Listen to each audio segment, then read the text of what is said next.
Welcome back to the No Victim Podcast, episode 12.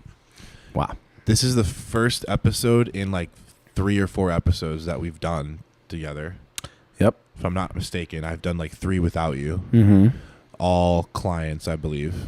Josh, Jake, and Evan. Which is cool. That's cool that you can have Just dope. clients. And then Brad, done. Brad. Did the Great episode. Yeah, that was super sick. Was a really cool person to meet. Shout out Reliant Fitness. Yes, sir. Right now, to give you guys some context, we are in Emmaus, Pennsylvania. We are. You guys know that I live in Miami, but Pablo's my video guy, one of my best friends, business partner, the whole nine. I came down here to I do a little road trip. I needed to get out of Miami, just get a little break from the craziness that is Miami. As everyone knows, Miami is just a different world. We're at Let's Go Coffee. You want to drop the Addy? Where is this? Dude, at Let's Go Coffee. It's in Emmaus, Pennsylvania. If you're ever around, you should check it out. Downtown, like right in the circle. Right? Yeah, right. Well, the triangle, technically speaking. If you're from this area, you know where that is. Apparently, we're the only certified gluten-free bakery in all the Lehigh Valley. This is the region that we're in, up here in Pennsylvania. And, I mean, I think we do pretty good coffee. We have some amazing baristas. Amazing coffee, by the way. Gabe's had like probably 5 of them. 5 or 6 of these today. Just today. Which has been amazing. And yeah, if you're ever in the area, come check it out for sure.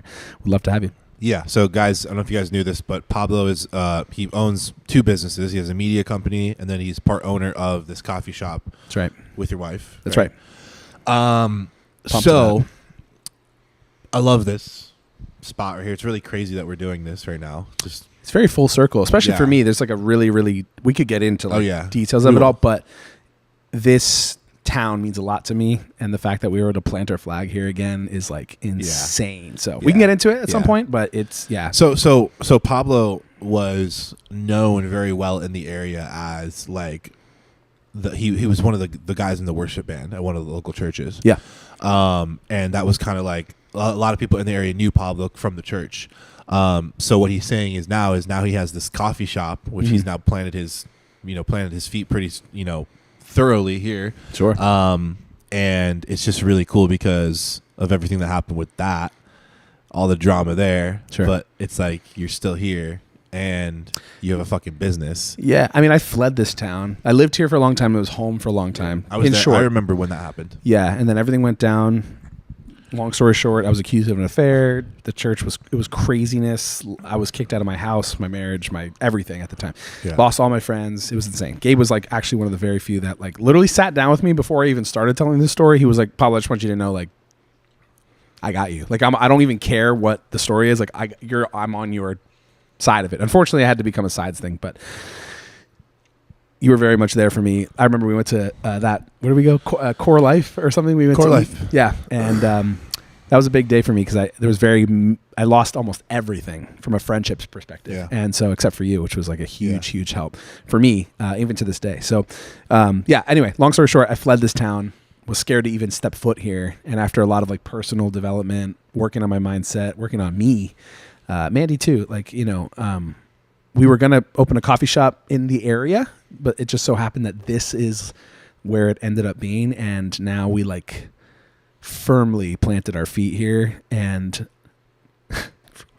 none of those people have showed up. If they want to, they can. But I very lovingly and respectfully don't care at all what anybody thinks about me. So. Yeah. I mean, this is kind of the thing with like shit like this, right? It's like, yeah, sure. I think that what happened was in that situation, right? And there's a lot of situations in people's lives where they can either choose themselves or they can choose, which is the better option, or they can choose to please other people, which is an endless, bottomless pit of misery. And a lot of people that are in the church, or it doesn't have to be the church, it could be any kind of organization, it could even be the job that you're working. It's that a lot of people don't choose themselves first. They choose other people and what other people think of them. That what other people think of them is more important than what they think of themselves, which is a huge problem. Kind Because the truth is, bro, is even though all that happened, you could have made it. There was a decision that had to be made. Like you could have like pushed. You could have been a pushover. You could have let them walk on you. You could have begged, right, to say, hey, let me stay here, blah blah blah. But you had to have some sort of dignity. You know what I mean? And I think that's a massively important part we should talk about, because that's what holds most people back. And then they become jaded and they become angry at other people. But really, they should be angry at themselves. You know what I mean? Because it's hard to go your own way, especially when people are telling you you're wrong. We're right. Yeah, I mean, I think which you getting, not to interrupt you. No, Sorry, you're good. You leaving town. Yeah, and like getting away for a little bit, and like you were afraid to step foot in town. Yeah. I know exactly what that feels like. I'm sure you know what I mean. Yes, I do. We can relate so well now, even more now. Like I feel like our friendship enveloped more because of that. These painful moments. Yeah, well, because we both went through something similar, not quite like very different like arenas, I'd say, but like a very similar situation as far as like I was afraid to even step out of my front door, be seen. I remember like only going out ever between the hours of 2 and 4 in the morning. I felt like my house was a fishbowl that I couldn't exit. I didn't want to be seen. I didn't want to go out or do anything. And I think I had to go through this to get out of the deep-rooted need to be liked. Or like that I had for years. Like, I just was like that way. Like I almost like said, my mentor actually said it really well. He's like, Pablo, you almost went from being like a really nice guy to now you're a really good guy. Because the good guy's going to like be honest with you. The good guy's going to tell you what you maybe don't want to hear. The good guy's going to like do what's necessary in whatever situation, even that if that means leaving people behind or moving on or whatever that looks like for the betterment of yourself, your peace, all that. So now I've worked hard on myself to, and a lot of that really stems from learning how to not care what people think. I had to go through this situation. You same way with your situation and other situations, I'm sure life in general, where you come out the other side and you're like, literally for the betterment of my own peace and my future, I have to not care what people think. Because let me tell you what, like in my situation specifically, when there's hundreds or even thousands of people that think something about you and you have no power of changing their mind, you have no say, you were just pinned against a corner and told this is who that person, this is what Pablo is. And for me, I had to eventually literally come to the conclusion, okay, I can't do anything except be 100% okay with their side of the story being wrong and fully accept that and live comfortably, like 100%. Like I sleep so peacefully nowadays knowing that they think something that's untrue.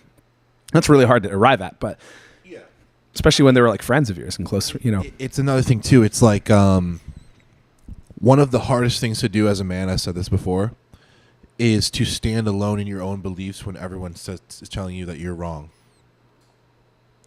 Because it's an inverse. It's easy to say, "Oh, maybe you guys are right. Maybe I am talking crazy about this business idea, or maybe you're right. Maybe I shouldn't move.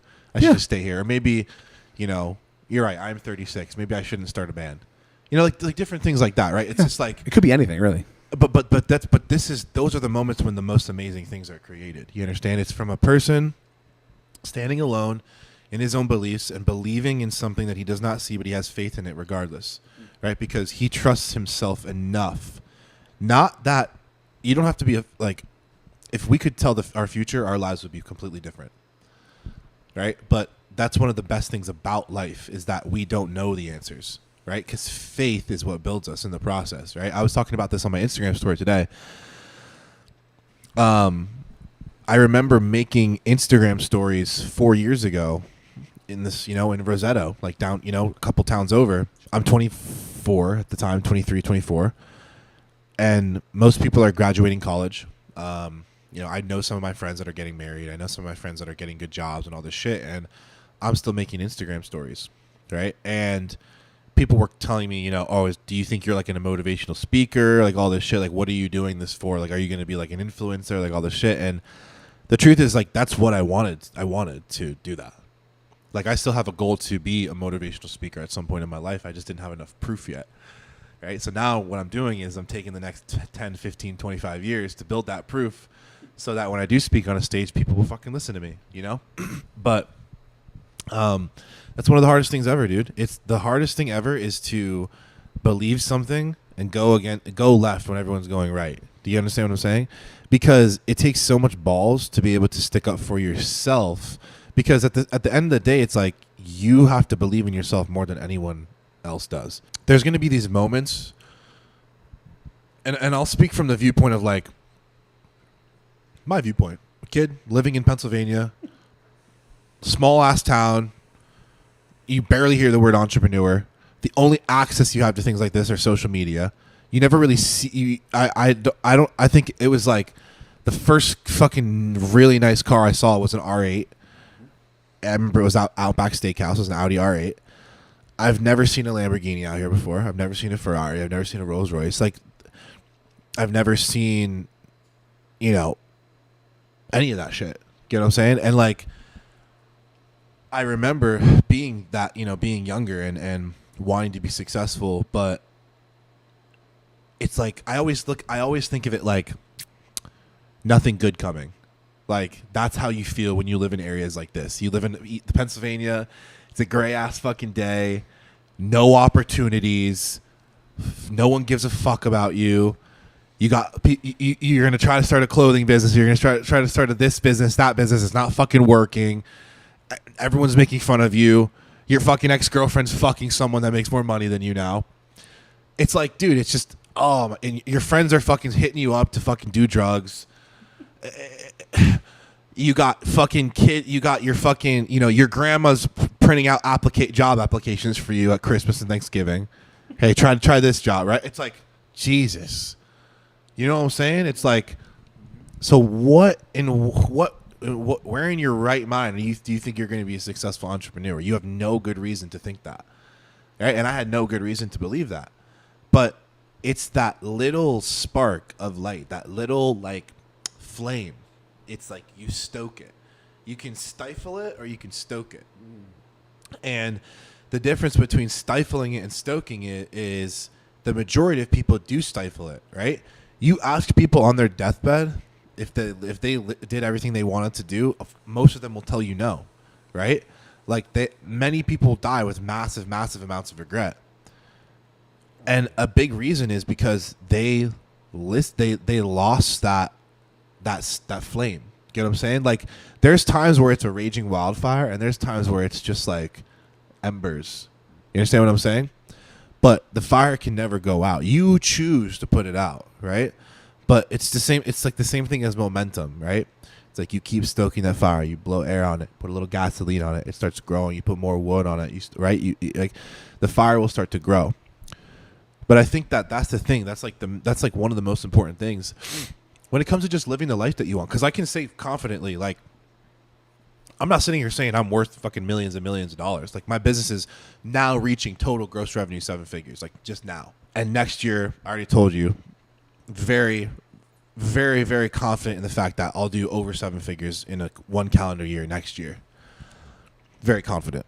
Not because I'm like, I'm gonna manifest it. I'm gonna really believe. No, because like the systems are in place now to execute on actually making $100,000 per month, right? The days just have to happen. Yes, exactly. So, like, just the time just has to catch up now, right. And especially now with my business, I've now delegated some things to like my team. So, which I was a one-man show for like a long time. Same.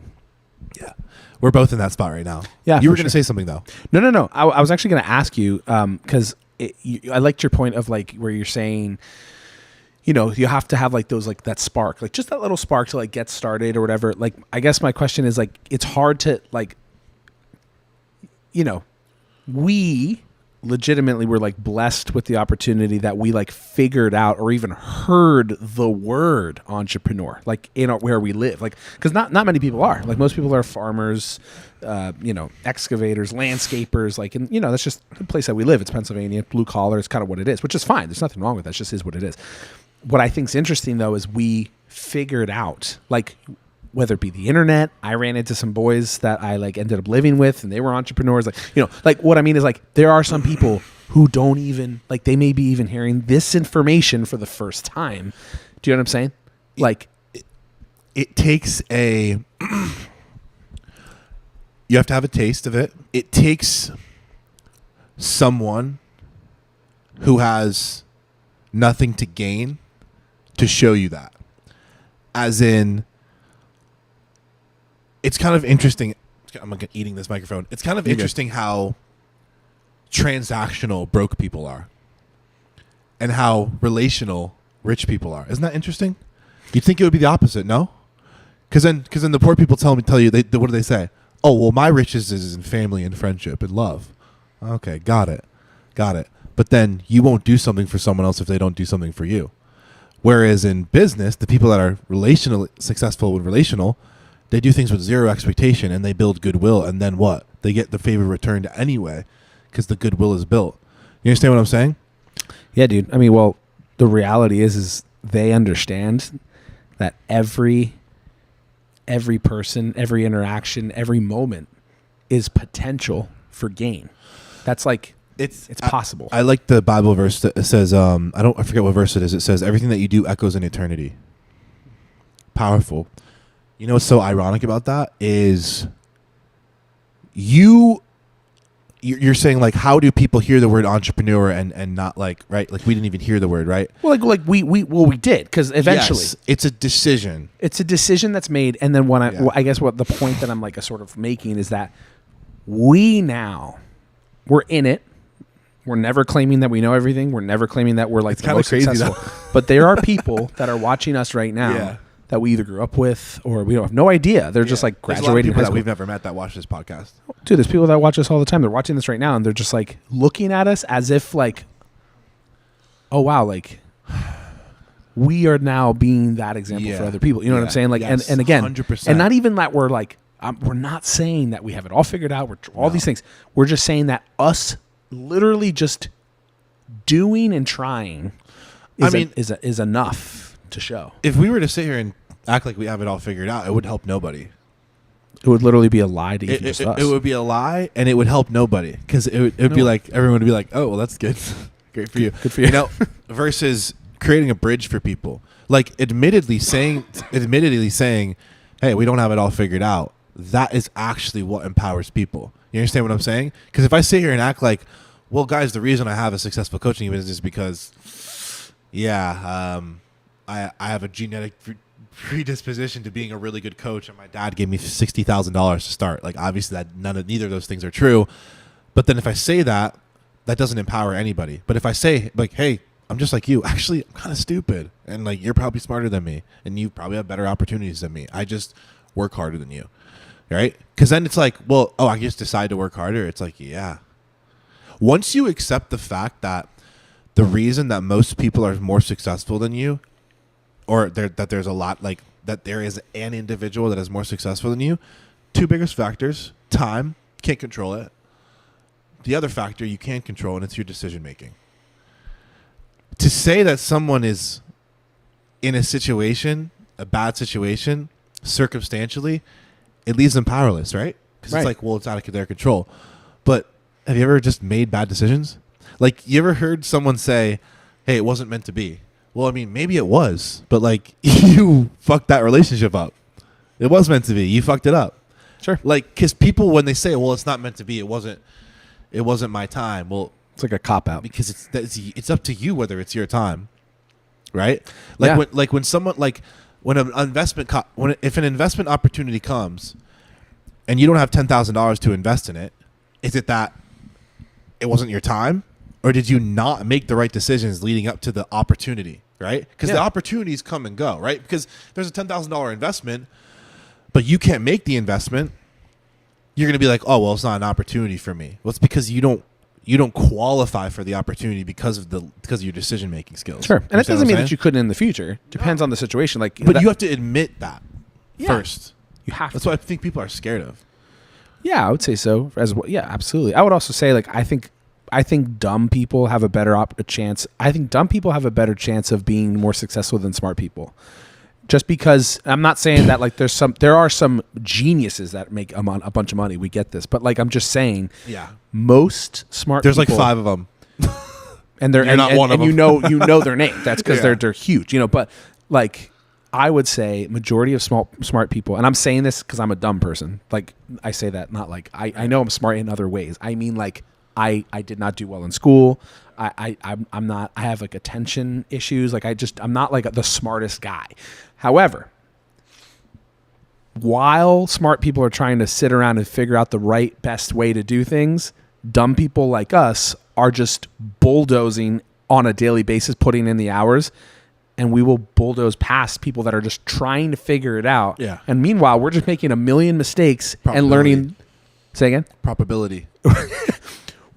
My mentor always said, Pablo, you throw enough shit at the wall, something's going to stick. It's a balance of probability. It was just like we were talking about today. It was like winning is a 9-to-1 ratio. 9 losses for every 10th win. Think Dude, about that for a second. It's so true, honestly. Like, and you're right. You're like, well, you got the dumbasses that are sitting there. They're like, well, I guess I'm just going to figure this out. Because, I mean, like, they're like. I mean, nothing will make you madder than someone who's dumber than you and makes more money than you. Oh, yeah. Well, it should make you mad, you know? The people that it doesn't make them angry, they think that their fucking, like, academic or, like, success or their intelligence makes a difference. No, it doesn't. Because if someone says, like, oh, we already know that. And it's like, got it. So you already know that, huh? Yeah. So if that was the difference between you getting the result and not getting the result, then that would matter. But it doesn't matter. What matters is if you actually implement what you learned and have the real life experience of saying, hey, I fucked this up. I did it wrong. That's why I do it right now. You understand? That's why I do it correctly now.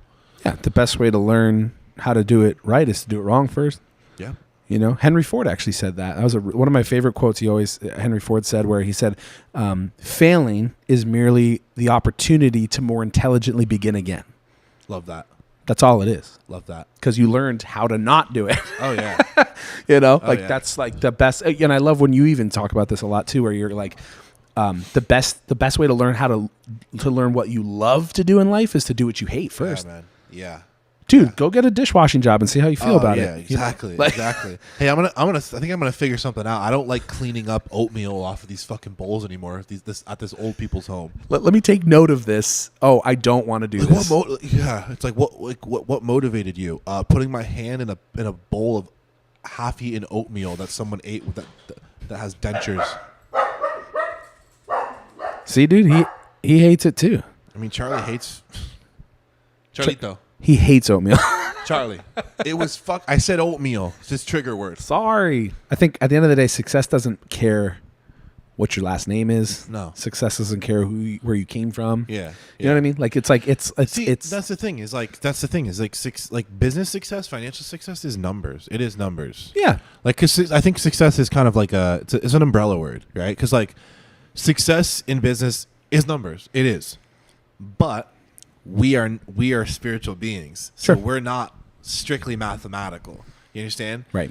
That's where the spirit comes in. That's why I always talk about the spirit, and because if it was like, if we were robotic, I mean, dude, this life would be so different if we were like half robot, half human, because then we could just execute non-emotionally. But the emotions is the dynamic that we live on, right? So it's like we feel good and we feel shitty. Then it's like, oh, I'm having good days and I'm having bad days, right? And the people that reach, that success are the ones that can stay neutral. You get what I'm saying? Because like business is numbers, but there's an emotional aspect and a spiritual aspect to it as well.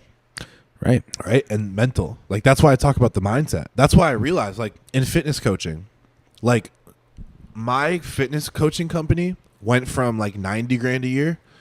It was 90,000 in 2022. And then 2023, I did over $500,000. Okay. Do you want to know what the biggest change I made was? The biggest change I made was in my marketing.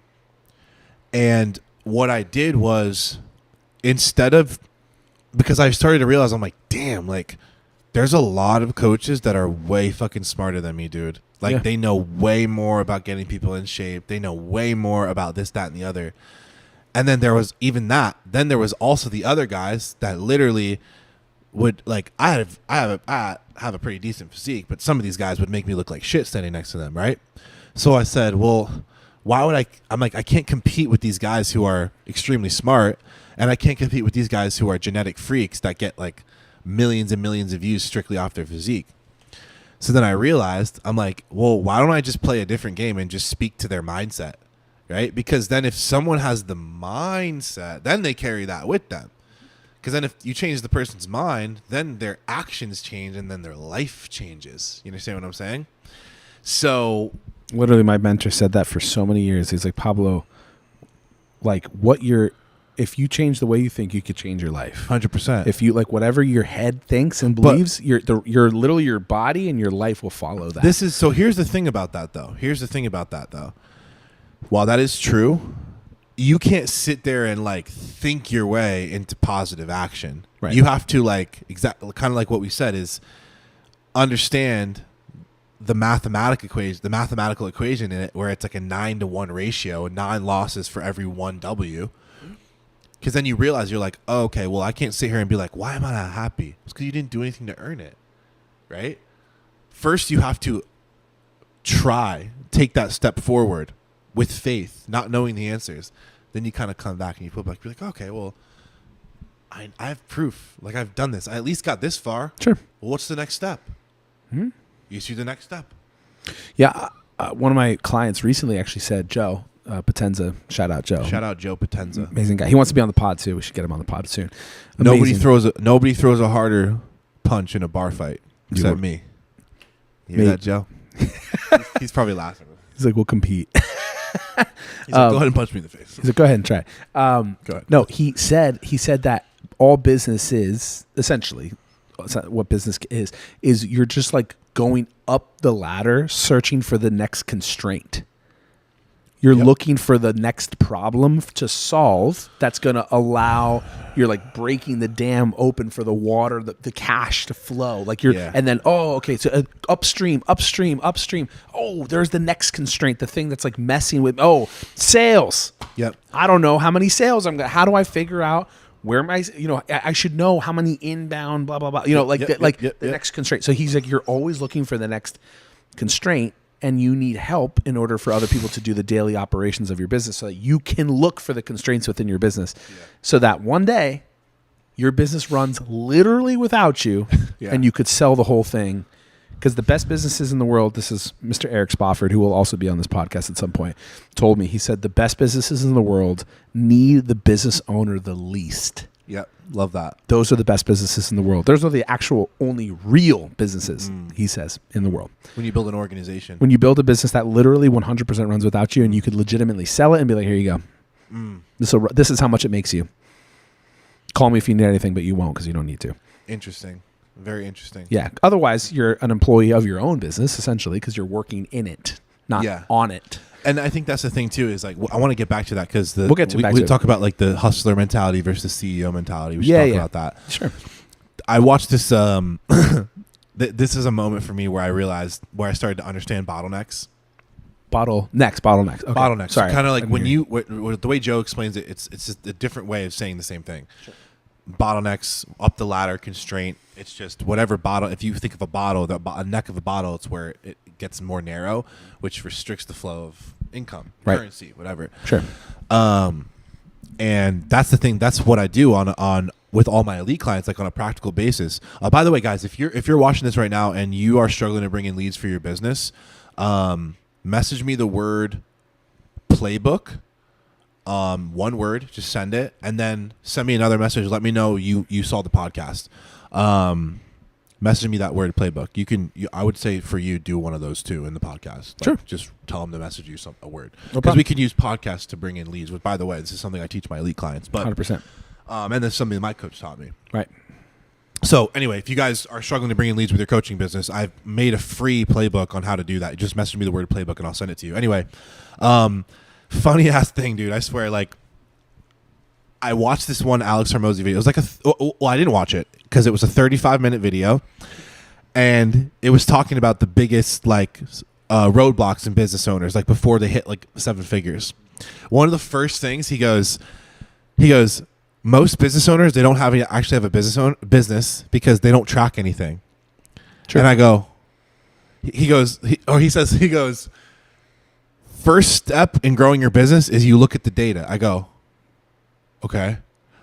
I paused that video. I didn't come back to it for 6 months. You know why? There was no fucking data. There was no data. He goes, look at the data you're tracking. I go, the data I'm tracking. Got it. There is none. He's like, Stripe looking. So then I was like, made more money, made less money, right? So then I'm like, okay. I paused that video. I come back to it literally half a year later, and then I watched the rest of it because I realized, I'm like, holy fuck. I'm like, there is no data. I'm like, I'm not going to watch the rest of this video because there's going to be a lot of things that are out of context. You know what's so crazy to think about? Dude, you know when you're like, oh, well, we heard the word entrepreneur and we just like, we're kind of like, it just perked our ears up a little bit more than like maybe someone else, right? Sure. Dude, you have to understand, like, especially in America, we're exposed to it all day long, every day. It's just that it's like looking at the ground trying to read a billboard. It makes no sense, right? You'd have to look up, right? If you were, I've said this before, right? If you were standing on the sidewalk, right, and you were looking at the ground, do you think that you're gonna be able to see what anyone's face looks like, read the signs, know what restaurants are around you, know what billboards? You're not gonna even know, right? Now, what if you looked up and just started to look around? You'd have way more of a chance of catching those opportunities, right? Now, what if you just started walking? Then you're seeing it all, right? Because you're realizing, you're like, oh, wow, well, my whole perspective has changed. Just because you were still looking at the ground. Yeah. Now you're moving, looking up. This analogy is parallel to how most people are exposed to opportunities of success, but choose by their body language, by their approach, to not see them as opportunities. You understand what I'm saying? Yeah. When something really fucked up happens, that's going to force you to grow, a breakup, financial loss, maybe someone passes away. These are serious things, right? These are painful, extremely painful. Yeah. Not saying like you have to act like it didn't matter, but if you have the ability to see that as an opportunity, that's the skill. You understand what I'm saying? Right. When you can see fucked up shit as an opportunity, that's the skill. People all the time, Pablo, it's because they have the wrong mentality. They say to me all the time, they go, dude, your story inspires me so much, and I'm just like you, and I live with my mom, and I sleep on our living room floor, and I resonate with it so much, and blah, blah, blah, and I work manual labor and all this shit, right? And then they ask me the golden question, which really it should be the fucking shit-colored plastic question, because it's not golden. It's, what was the moment? It was, how do you stay motivated? It was what was the final? Guys, you have to understand something. It is a moment-by-moment basis. It's when you decide to take a look around. What is around you? And you have to see what is around you as the opportunity. If you live in a shit fucking mobile home with your fucking alcoholic mom, and you live in wherever, bumblefuck PA right now, and you're like, fuck. You're like, how am I going to get out of this? Well, you're broke. You probably lack skills. And all you have is all you have. So you have to look around. You understand what I'm saying? You have to start looking at the opportunities that are in front of you. If you have an iPhone, guess what? Sorry, but you really have no excuse. All right? If you don't know how to use it, figure out the app that's going to make you the most money and focus on that. You understand what I'm saying? For me, it was Instagram and TikTok and YouTube, right? I just started to see the opportunity, right? It's because especially if you want to start a business or if you want to do something kind of outside of the box of what most people don't do, because like there's way less business owners than there are employees for a good reason. For sure. You have to be somewhat delusional, and you have to practice gratitude like religiously. Like I remember when I lived with Julian and Jake Friedman in Julian's old house. In Easton. Yeah. I remember, dude. I remember like every day waking up and that immediate default response is negative. You're living in your buddy's house. You just broke up with your girlfriend. She has a sugar daddy now, or did, and she, she's gonna go fuck someone that makes more money than you. All this shit, right? Which all that did happen. And I'm like, if I was too logical, if I was just slightly more cynical, then that little spark, that little wave of energy would not have come in the morning, right? And I thank God I thank my mom, really, I thank my mother for showing me who God was, to remember times in those moments of gratitude what was actually happening, because it was weird, right? My whole life, because I was entitled. Like, I thought everything was just going to be handed to me. I fucking coasted through high school. I didn't even try. I never did a fucking single piece of homework. I was just nice to my teachers. I like sweet talked them to graduate. And then when I got out of high school, I realized I was like, okay. I was like, well, you actually have to work for shit. Like, it's not just gonna come to you. You know what I'm saying? So when I worked all these jobs, I was like, how the fuck do you make more money? Like, I don't understand. Like, how do you go from 15 to 30 an hour to 60 an hour? Like, I don't understand. How does someone make 3,000 a month and then go to 5,000? I didn't understand that. The biggest jump for me was the jump from like 1,500 a month to like 3,000 a month. That was the most like powerful moment for me, because I realized, I was like, oh, if everyone makes a certain amount of money and they do a certain amount of work, if you do 1 to 2 to 5% more than them, you have like a 80 to 90% chance of being noticed by your managers and superiors, and they'll reward you accordingly. And everyone that says that that's not true, I just don't think that you've tried it, because every time I do it, it works. Every time I would go into the job thinking like, oh, they think they're using me? No, I'm using them. And I gamified that shit. I remember UPS, people were like, is this dude on drugs? I was like, no, bro. I was like, I just don't look at this the same way you do, right? Same mentality then that I have now. Just no proof yet. Right. But it was there. You understand what I'm saying? Mm-hmm. But that's the thing, dude. It's like those moments where I was like, oh, fuck, I have to stop running. I was like, because I'm going to be doing this till I'm 8 if I don't stop running. So that's what I did, is I started to say, okay, well, wait a second. What good could come from this? I'm spraying weed killer on people's lawns. Let me just be grateful for the opportunity. Maybe this Andy Frisella guy isn't, maybe he's not just talking out of the side of his neck. Maybe what he's saying is true. Work ethic, grit, perseverance, personal excellence, taking responsibility, going above and beyond. Sounds kind of too simple, but I'll give it a shot. Then what happened? Finally didn't have a beater car anymore. Finally saved up enough to get a fucking working vehicle. Weirdly enough, every fucking 2.5 months, raise, $1 raise, $1 raise, $1 raise. My boss, he's like, hey, do you want to like run the whole sales side of the company? I'm like, gee, sure. Got my apartment, the exact fucking apartment that I wanted, that I wrote in my journal. Why did all that stuff happen? Well, it's because I started being grateful for the opportunity, and physiologically I started to change, right? Because I'm like, because think about it. If you're not grateful, think about how you act and look. You're like, fuck this shit. Then I was like, head up, chest up. I'm like, wow, wait a second. I don't need to not be grateful because I'm not a fucking gazillionaire by next Tuesday. I have working arms and legs, and I can breathe, and my friends and family are healthy, and I make $18 an hour, and I'm paying my bills. And this fucking Saturday, I'm going to the Easton Public Market, and I'm going to have ramen with my homie Jake. I'm like, wow, life is amazing. I think everyone is looking for the answer everywhere else. Yeah. Someone give me the answer. Someone tell me the secret. Someone go here, go there. The answer is within you.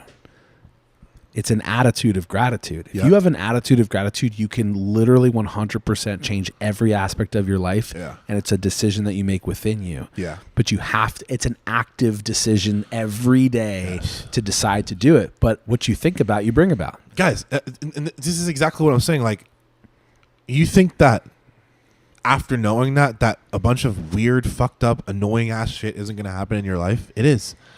That's the opportunity. It'll probably get worse before it gets better. That is the opportunity, guys. No one says, wow, bank account's full, family's healthy, everything is going really good. I should really take a second look at what I'm doing. No one ever no one says that. They're just like, okay, well, good. Right, everything's good right now, right? Yeah. And then shit hits the fan again, and they're like, fuck.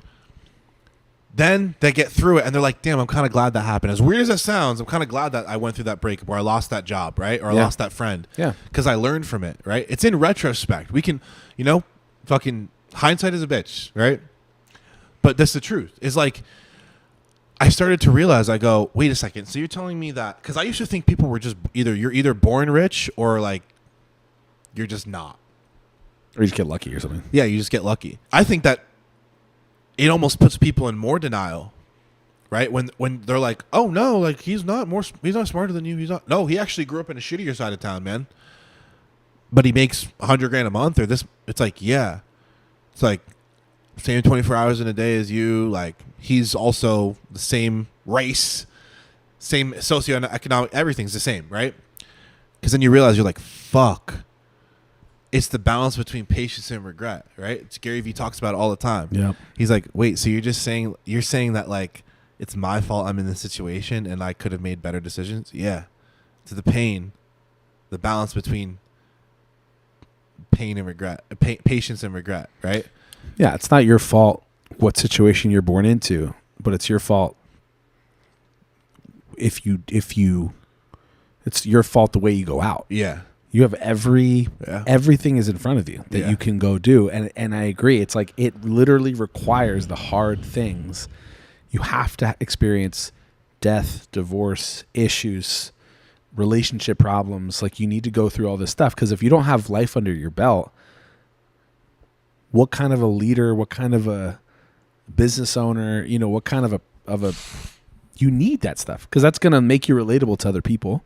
Yeah. But you need that stuff in order to like fully understand the human side of business. Yeah. Because you're right. It's just like that's what's going to make you trust like think about trusting yourself, right? Sure. If you had a surgeon that was you're his first heart surgery, are you going to feel more confident than with him or the guy that this is his 1,000th heart surgery? Obviously, right? You're going to trust the surgeon that's done more surgeries, right? The same thing goes with you. You're going to trust yourself more the more times you actually do the thing. Yeah. You have to build that trust with yourself. People don't realize this, bro. They betray themselves. Like people are mad at everyone else but themselves. They're like, fuck everyone. I can't believe they did this to me. What about what you did to you, bro? You ever think about that? Dude, people are incredibly, like they treat themselves terribly. When's the last time you looked yourself in the mirror and said, I'm sorry? Or even like looked in the mirror and just like, how are you doing? Like, how are you okay? How are you doing? Like actually legit, like people don't take time to even think about that. That fundamentally changed my life. When I started to think, well, I'm sorry, wait a second. Like beating myself up doesn't make me more successful. It makes my success, it almost invalidates my success because it's like, you don't need to do that. No. Like, it's like, bro, this world's already fucked up, bro. Shit's already fucking fucked up. It's already hard. It's like, why make it harder on yourself? I mean, just like, you should try it. Like one of the biggest things I've learned through coaching too. Yeah. Just talk nice to yourself. Like literally like simple, not even like, don't get crazy. Like just like literally look at yourself and be like, you're doing all right. Like, just look back for a second. Look how far you've come. Yeah. Like, look at you. Like, you're pretty cool. Yeah. Like, simple. Start simple. Yeah.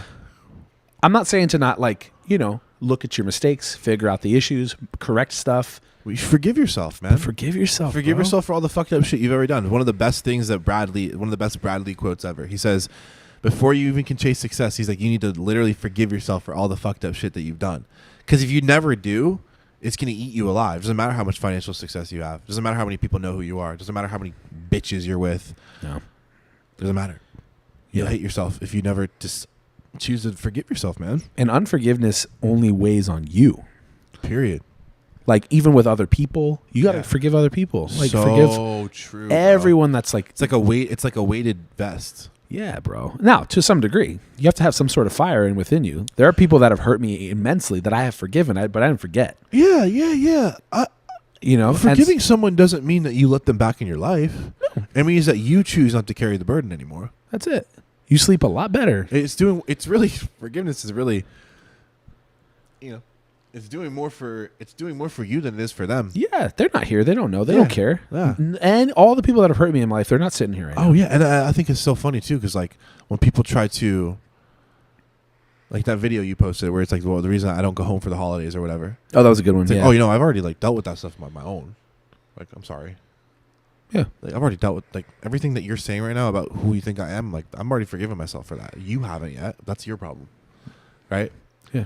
Like, I'm like, sometimes I even get those encounters with like people from that I've seen from like high school or something. And I'm like, oh, it happens within my own family. He didn't even like, he doesn't even ask me how I feel about it. No, Yeah, absolutely. It's at the end of the day, I think really, ultimately, you decide what side of the problem you're on when you're in front of it. Like, you can either utilize it to your advantage.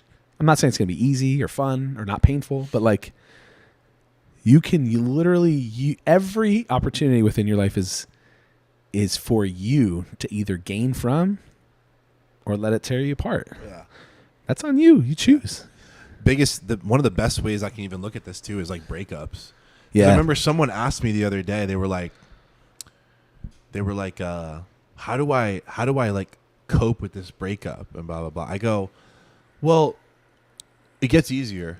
You know what I'm saying? Yeah. Like, there's been just even for example, like my most recent ex-girlfriend. Like, it was a lot harder to get over losing a girl when I was broke and when I had nothing going for me and when I wasn't chasing my goals and when I put her first, right? But when I put me first, right, and then if we're not together anymore, nothing changes. Not really. Just doing what I've done already. Yeah. You know what I'm saying? And like, I'm like, it doesn't hurt. It doesn't hurt nearly as bad. It's still painful when you lose someone, but I have experience now. I'm equipped. Everything we're talking about does apply to where we're currently at right now, both of us in our businesses. That's right. Which is such an interesting thing. Where we kind of realized it because we had dinner at the Three Oak Steakhouse, one of our favorite places in the area. Bomb. Honestly, I don't know if I've ever had a better steakhouse, bro. Like, it's I've been really to, like, good. Miami, Fort Lauderdale. You're right, dude. Fuck. I'm sorry. There's certain food that it doesn't matter if you're in fucking Miami or if you're in LA. They can't do it like the Northeast. Like, I'm not even going to get into pizza. Pizza, bro. The list is endless. Pizza, sandwiches. Sandwiches are another one, dude. Like no one knows what a hoagie is down there. Oh, dude. Delis are fucked up. Like, we don't even need to get into it. Breakfast sandwiches. Actually, okay. You know what? Let's dive into this. All right, let's dive into this. Okay, New Jersey has the best breakfast sandwiches, hands down. Yeah, I believe. Yeah, the Northeast in general is like just better. And New York food is the best food, hands down. Nowhere compares. New York has the best food. Yeah. Fuck your mother. Maybe even which is one of my favorite spots. Love that place. Anyway, guys, business stuff. we had a steak dinner. We realized that you and I are like so close to the same spot in our businesses right now, where like we've completely maxed out the hustle, and we're now, if we want to grow, we could choose to continue doing business the way we are with the same income level. Sure. Or now, basically going from multiple six-figure business game to a 7-figure business game, which requires the skill of leadership. Well, it's a whole new set of skills, and this is what I just talked with Joe about. Yeah, and it's so interesting. I just have to say this because anybody listening, this is so true. If you're like in business for yourself, the skills that you have as a solopreneur to get yourself to like that first 100,000, $250,000, like you could do that by yourself and like hustle it out and make it there. That's great. Congratulations. This is what we've done. You can do it in less than a year too. Easily. Yeah. Pure hustle. You could do it. It's simple stuff. So, but that skill set that gets you there as a solopreneur is most likely the exact skill sets that's the stuff that's gonna hold you back from making millions a year, because making millions a year, you cannot usually do that by yourself. You need a team. You need people. You need scaling. You need systems and procedures. Yep. And like, people aren't just going to like understand what's in your brain. And this is what's crazy, is because you've done it so long by yourself. It's just like on autopilot in here. And I know that. Like, I just do my business and I don't think much about it. Yeah. Then all of a sudden someone comes in and you're like, bleh. You're like, what do I do? How do I teach this person how to do this? I'm like, well, just do it. Just do it. You got it. Like, oh, you're doing it wrong. Oh, you're like, oh fuck, this is kind of hard. You're like doing it. Yeah, everybody does it wrong. Why? Because you suck at training them. Yeah. That's your problem. Like, it's not like, people like are like, oh, they don't get it. It's because you don't know how to teach them. Exactly. I'm just like yelling at myself right now. Which is really it's a whole other level of responsibility. Absolutely. And the best thing about scaling is that when you're a business owner and you're the most important person in that business doing everything, like, your time is so valuable that like the more time you can get to just do your job in the business, which for a lot of people, it's just like building making sure the product or service is pristine and focusing on the marketing and blah, blah, blah. And eventually a lot of those things can be outsourced, right? But one of the first things that you really need to double down on is your ability to be like creative, right? Because like even if you have like a sales rep, or you have like, let's say for your media company, extra, videographers doing the same thing you're doing, or even just employees in the coffee shop. Sure. It's like, first, you have to have like an SOP, like a standard operating procedure. And a lot of it too, you're realizing, is like no one ever is going to care about your business more than you do. Ever. Right? So like, a lot of it is about finding their motivations too. Like, even like now with like my new partners, where they're helping me out, like, we're building the sales side of my company now, where I can now double down. Again, this is what I'm saying. This is the ability to decide to delegate things to other people allows you to double down on where you're the most valuable, right? So like, if you're making a massive amount of impact, but you're doing everything, right? If you can then delegate some of those things to other people, just think about the even more of an impact you can make. You know what I'm saying? Yeah, absolutely. Your time in even now, again, I'm speaking for myself. Like, I'm way, way, way past outsourcing things. Like, I literally am like red lined, dude. Like, there's certain times I do things where I'm like, this is such a waste of time, because I know where my time is valuable. Like folding clothes, things like that. Like, I have no problem with it. Honestly, sometimes it's a good break. It's a good mental break to do shit like that, you know?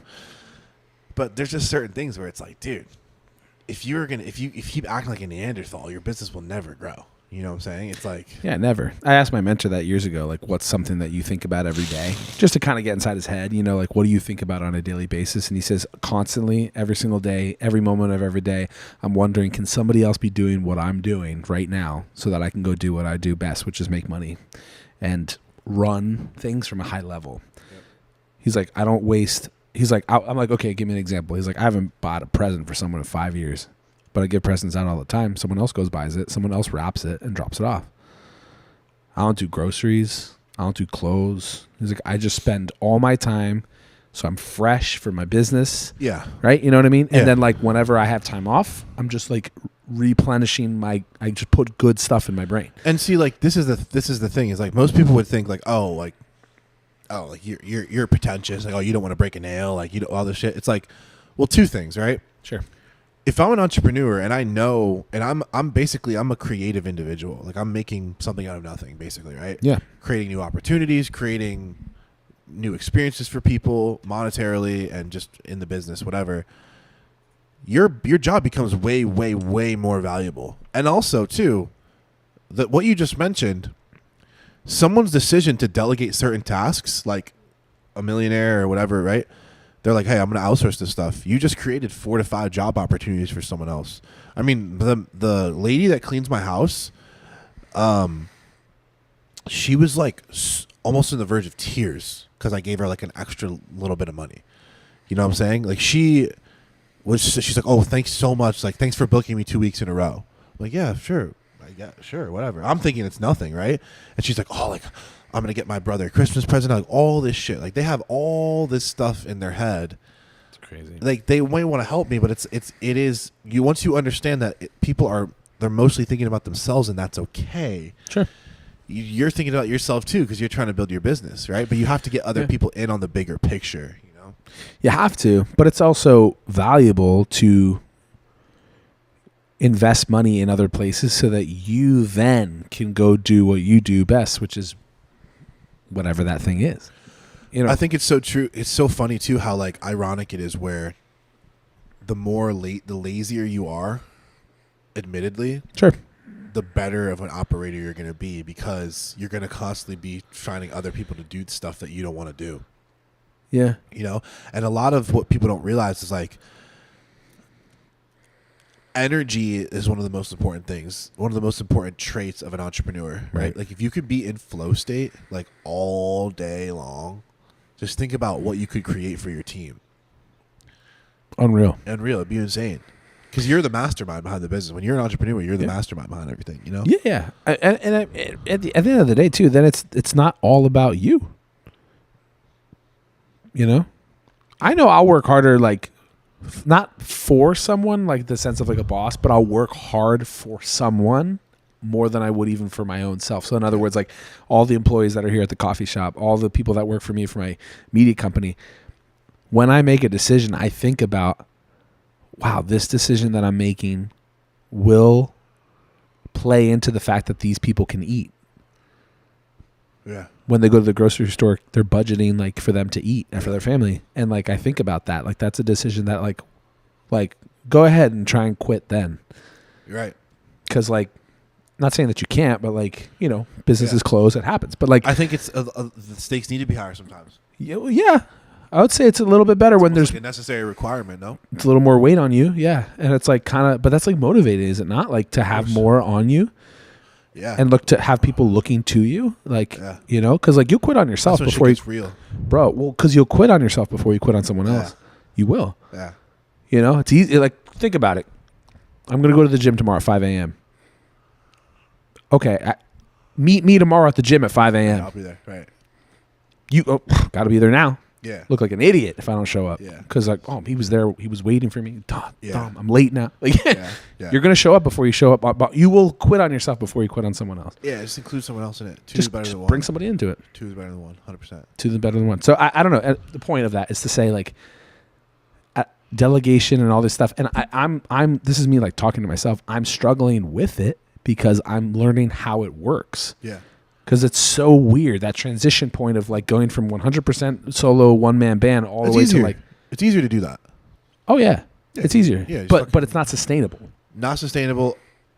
Depends what you consider sustainable, but yeah. Yeah, I mean, yeah, sure. To some degree it can There's be. some people that do it their whole lives, you know? Like, Yeah. think about, no offense, but like a lot of the small businesses around here that never... I mean, even the business that was in this coffee shop before, this was a gun shop for 27 years. Yeah. And the owner did it 100% by himself for 27 years. Now, he retired in his early 50s. He owns a bit of real estate. He owns this building still, which he wants to sell to me, by the way. I will buy it. Interesting. Very interesting. We'll get into that. Real estate's a whole other thing. So all that to say, throw a unit in there for myself. Dude, why not? I mean, it's 2 commercial spaces and 7 units upstairs. $150,000 a year, guaranteed is what he told me. So I'm looking to buy it. Anyway, Tax depreciation too. Yeah. Oh my gosh. And on top of that, we have to get into all this other stuff. I have a lot of real estate questions that I wanted to like even chat with you off camera about. But we can even bring y'all into it too. Why not? It's cool. Now fuck y'all. All right. Compounds, places. I want to get into it. It's super fun. Anyway, all this to say, this guy retires in his early 50s. He did everything by himself. That's great. But he always told me, Pablo, it was always up to me to show up every single day, take care of every single customer, every transaction, every problem, everything. He's already kind of like looking at us like, wow, you guys aren't here all the time. And we're like, no, because other people, and this is like what I was just talking with my other client, Joe, about. It is worth your time as a business owner to put money into people and into things that you don't know how to do. Yep. like, or you don't like to do, because someone else can maybe do it better. Yeah. Do you know how much baked goods we sell out of this place? And I've never packaged a single one because my time is more valuable elsewhere. So someone else can be paid a certain amount of money per hour to go package our baked goods so they get sold every day. So that's just an example, a small example within this business, right? But what I'm saying is like, it is worth your time to find the facets of your business and invest money into the things that someone else can go do, create the system and the procedure for them to follow, and then just give them the track to run on. Yeah. Equip them, empower them, and let them run. Yep. And you're giving someone a living by doing that. Huge. And the government will also reward you for doing that, because what I have found out through a lot of my clients, that the tax laws in this country, in U.S., if you're from the U.S. listening to this, if you're from outside the U.S., I don't know, but within the U.S. and you have a business here, the tax laws are literally just a playbook that the government's basically saying, hey, we can't do this on our own. We can't do jobs, and we can't provide housing for everybody. So if you build wealth within those things, you will then be rewarded with major tax breaks. Yeah. And it's not that rich people are breaking rules. That's not, I mean, maybe there's some out there that are, but the tax code is written for your benefit. It's for your benefit as long as you're within it. So like if you build wealth within those two major things, I would say is real estate, providing housing or commercial space, and also employment, business ownership. Yep. The government will reward you for that. So it's worth investing in these things, because you will live a better life and you will also be rewarded for it. I'm not saying that's going to be easy and always perfect, and there's not a lot of risk inherently in it, but it's worth it, because the people that you see in life that are succeeding and doing well and living a great life from a financial and provisional standpoint, right? This is what they do. It all goes down to the skill of leadership. You know, this doesn't even have to be as a business owner. It could be like within your family, right? Yeah, business is just one thing. A lot of it too. The big swear. One of the biggest parts about leadership is just realizing that you have to be the leader. Like, that's the biggest part, is realizing like, yo, who's leading this shit? Like, that has to go from, all right, I'm gonna lead us, not wondering who's gonna lead us. I used to always think that, like, oh, I'm just gonna, like, what does the manager want us to do? Like, there is a day, there's a day, I remember it for me, like, or a day or a time period where like hopefully every man becomes a man and really realizes like, wow, no one is coming to save me. Yeah. Thank God.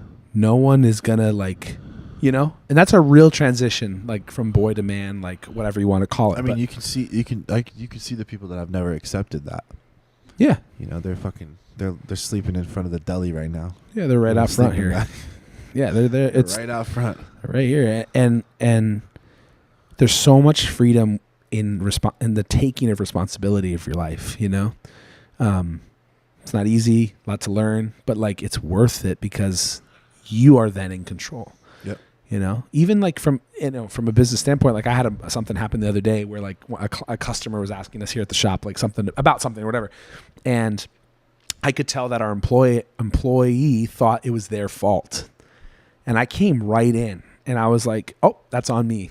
It wasn't on me, but like it was on me, because it's within my business. And my employee came to me later and was just like, oh, thank you for like not like, making me look bad or like putting me under the bus for it. And I was like, yeah, like, listen, like everything that happens within this business, it's the owner's fault. That's what it is. Like, because if something happened that you didn't perform or didn't do, like, sure, we can evaluate the situation. Maybe you didn't do something that we all make mistakes and that happens. But like, whose fault at the end of the day is it? It's the owner's fault. That's the way it works. 100% responsibility. But that's like life, man. Your kids are watching you.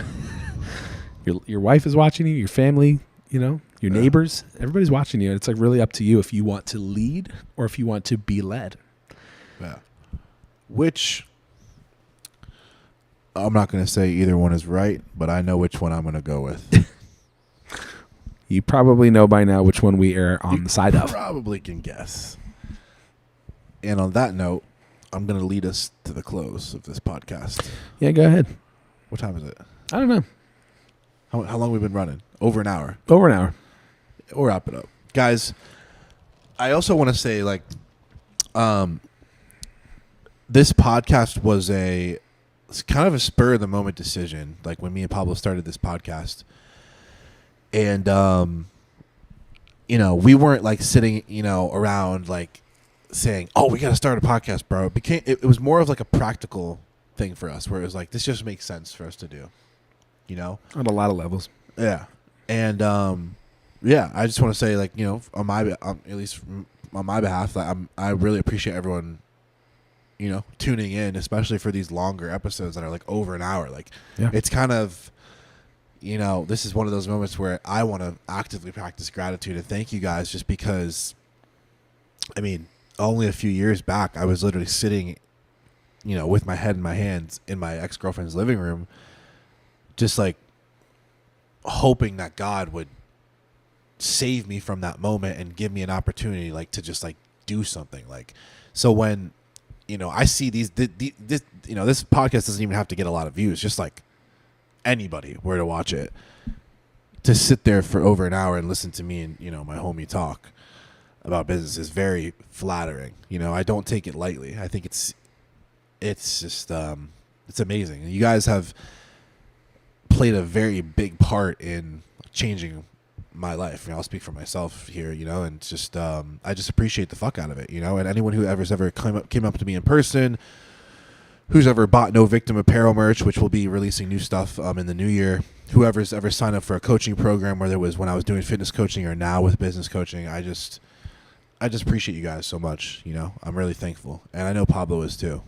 100%. And if I may say, this podcast started in 2024, right? I think so. 2025 is going to be huge. Yeah. For our businesses, sure. But like, I think this podcast is going to live on. And I'm excited. Like, we already have on deck like some amazing guests that have actively said, we want to be on it. We want to join you in the conversation.